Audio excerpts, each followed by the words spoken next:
They sound funny. Hi there, I'm Niels Mahoney, communications coach.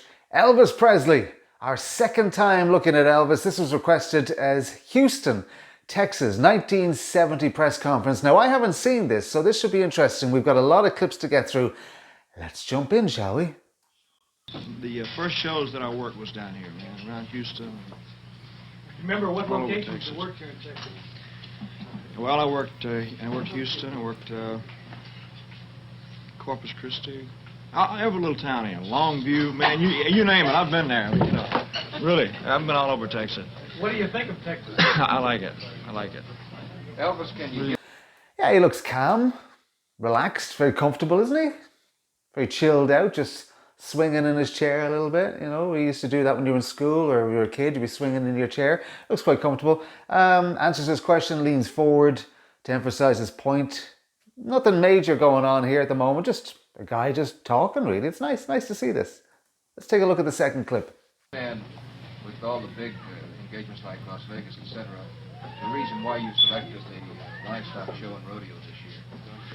Well, they asked me to do it, and I was anxious to do some live appearances. You know, it'd been a long time since I've been on stage in front of anybody live. And I was anxious to do some live appearances, and I thought it'd be a good opportunity to get in front of the people. Have you ever seen the inside of the dome before? Never have. It scares them. It's a big place, man, you know. Yeah, still very chilled out here. I really like this side of him. Usually it's showbiz time, but this is him just talking away. Very relaxed. I like the way he listens to the question. He looks at the person. He's not staring. He's just looking at them like I'm paying attention. And then he pauses before his answer. Always gives that clue that you're going to give a good answer because you're thinking about it. When someone rushes in with the answer, they may not have thought about it too much, but he takes his time to think about it. He likes the word live, doesn't he? Live. He likes saying live. That's something. He's very good at his vowels. I'll tell you why vowels are important in just a second. Then at the end, he just nods as if to say, yeah, I'm happy with that answer. I really like this side of him. This is cool. Third clip. You've been known in the past as a king of rock and roll. Do you think your style has changed now from the days that you were king, or do you consider that still your style? Well, I think the overall thing has improved. The overall sound's improved, I mean. But I think it's according to the songs, you know. It's just according to the songs. Yeah, there he is again using his vowels. Now, earlier on in the last clip, he said live, and this time it's improved. Vowels are how we express emotion in words. For example, if you stub your toe, you don't go, ow. You go, ow. Or if something's really good, we stress the E.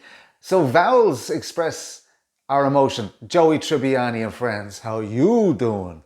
It was not he never once said, how you doing? How you doing, right? So he's using the vowels here quite well to show that he really means it and he's emotional about it. One more clip. Is your stage presentation still the same way it was, or have you improved on that? Well, I just do whatever I feel on stage, you know. As I always did that. Are you going to keep making films? I hope to. Well, I like to make better films than the kind I made before. Well, better than the ones I made before. You know. Excuse me, I can't take this fresh air, man. I'm used to the garbage can at the International Hotel, man. If I can't smell some garbage, I don't feel at home, man, I'll tell you.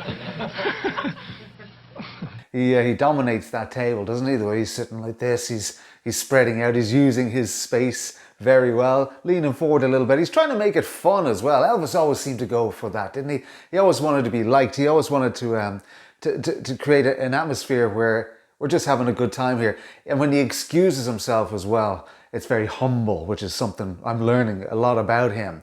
I love the camera angle when it closes in straight into his face when it's really close up. That's very cool, that is.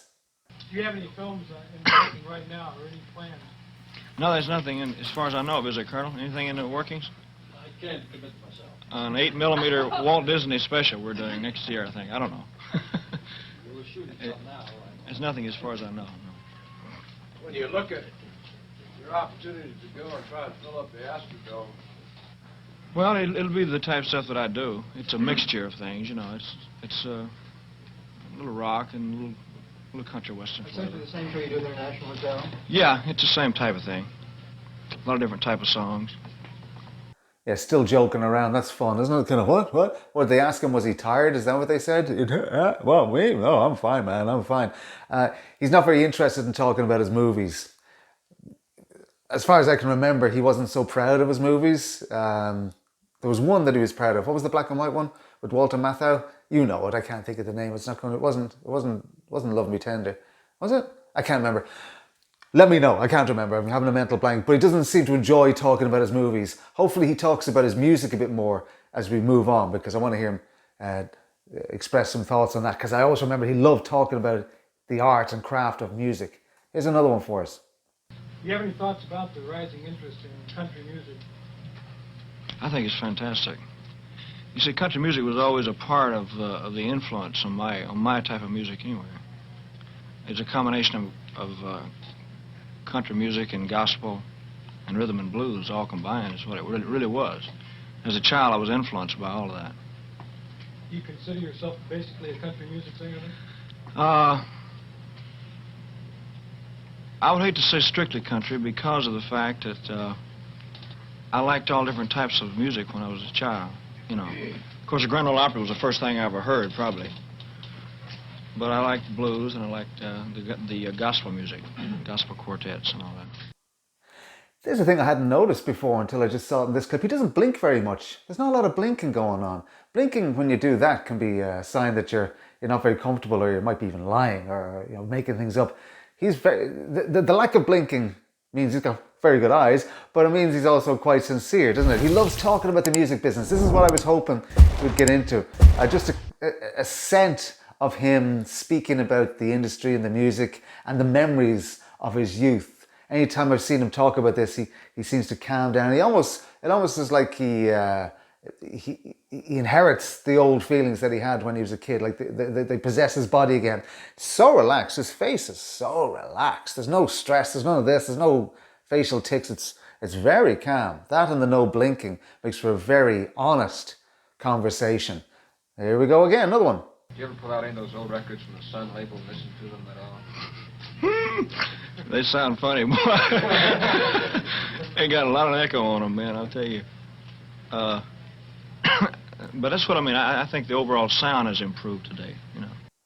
Interesting one, all right. Mocking himself almost, but the old records, they sound kind of funny now, a bit of echo on them. He's very self-deprecating. He doesn't make a big deal out of what he's done. It's almost like he lets us do that, because it might sound a bit like I have an ego if I start saying how great I am. He knows how great he is, but he's letting you decide. He's letting you tell him, and then he'll go, it could have been better. Like with the movies. Yeah, they weren't so great. I'd like to make some new ones like that. His humility is coming out quite a bit here, and the arm pops out again there when he's trying to own the space. Lorna, don't sign nothing unless I check. I can't write. I never signed nothing. It's just fresh air, man. Elvis, there's quite an evidence of sartorial splendor. Does this indicate that What? What?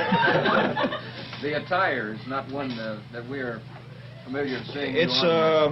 It was taken from a karate suit, just a regular karate type outfit. Are they coming to get me? Is that it? I mean, does this indicate that with your type dress and everything now that you're changing a little bit of style, perhaps, in deference to what you did a few years ago? I don't know. I think that you'd have to see the show. You know, it's difficult to tell. I don't feel any different. You know. I don't think the dress has that much to do with it. I got the idea from a karate suit because I studied karate for a long time, and I had to make up a couple of suits like it. It's nice to see his dad pop up here, isn't it? They're so opposite looking beside each other, aren't they? There's Elvis in his karate suit, starting to get that image together, and his dad just in a shirt and tie, just kind of sitting there. Yep, here I am in a press conference for Elvis Presley. Yep, no problem. It's interesting that the way he says, what do you mean? What the hell does sartorial splendor mean? He knows what it means, doesn't he? He knows what it means, but he's playing himself down again just to be one of the crowd. And he's not ribbing the guy who asked. He's not ridiculing him. He's just kind of going, it's like, wow, that's a big word. Sartorial splendor. Again, nice and humble. Thank you very much.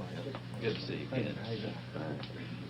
Elvis, let me pin this on. This is your official badge. And we got another one. Didn't want to put your name on. Not that people didn't know who you were, but we were afraid they'd be trying to take it off for a souvenir. We want to pin that on you. Mr. President, it's a real pleasure to have you down here with your son, sir. Thank you. We think we're going to set all kinds of records down here. I hope so. I hope I can give him a good show. That's the most I important thing. guarantee you will. No question about that. It sure will. If I can give him a good show, then I feel like I've done something. That's very nice the way he lets the man place the pin on him. That's really respectful, isn't it? He just gives him all the time he needs. Does Elvis want that pin? Who knows? But he let the man do his thing. You see the face on the guy at the hat? He's like, oh my God, I'm standing beside Elvis Presley. You look how thrilled he is. He's like a little kid. And speaking of little kids, Elvis twiddling the belt on his karate suit there is something kids do when they're not quite sure, or they're just kind of, everybody's looking at me, everybody's looking at me. It's such a nice press conference. I'm really glad I was pointed towards this. So I have a few notes written down, just words that I think sum this Elvis up that we see in 1970 in Houston, Texas. Calm, quiet and relaxed are three of them. Maybe you'd agree with that? Calm, quiet and relaxed. Eager to please is another one I have. We saw that in the earlier Elvis video that I did a while back as well. Very eager to please. He likes to have you on his side, and there's zero ego going on here. In fact, it's almost the opposite. It seems if you compliment him, he'll go, no, not me, not me. I'm just a guy doing my thing, which is, again, very endearing. Downplaying his achievements. He's respectful, he's self-deprecating. Again, me? Little old me? Oh, well, thank you, that's very nice of you. He knows he's good, but he doesn't want to force that out there. He doesn't want to make you think that he believes that he's the greatest thing ever, because that would be disrespectful to you, who also are a valued member of the world, right? So he's very in tune like this. Would you almost say he's got empathy? Yeah, he's got empathy. I'm going to say he's got empathy. Modest keeps coming up. He knows why he's there. He knows he's there to promote a show, but it just feels like a natural conversation. And again, it just adds to the whole, what a nice guy Elvis Presley was. Thanks so much for letting me share that with you. I really enjoyed that. I hadn't seen that before. At least I don't think I had. Maybe I saw it when I was a kid. I'm Nails Mahoney, Communications Coach. Thanks for watching. If you would like to subscribe, that would be amazing. I would love you to push that button, because that helps me out an awful lot. And I will see you next time round for the next video. Until then, cheers for now.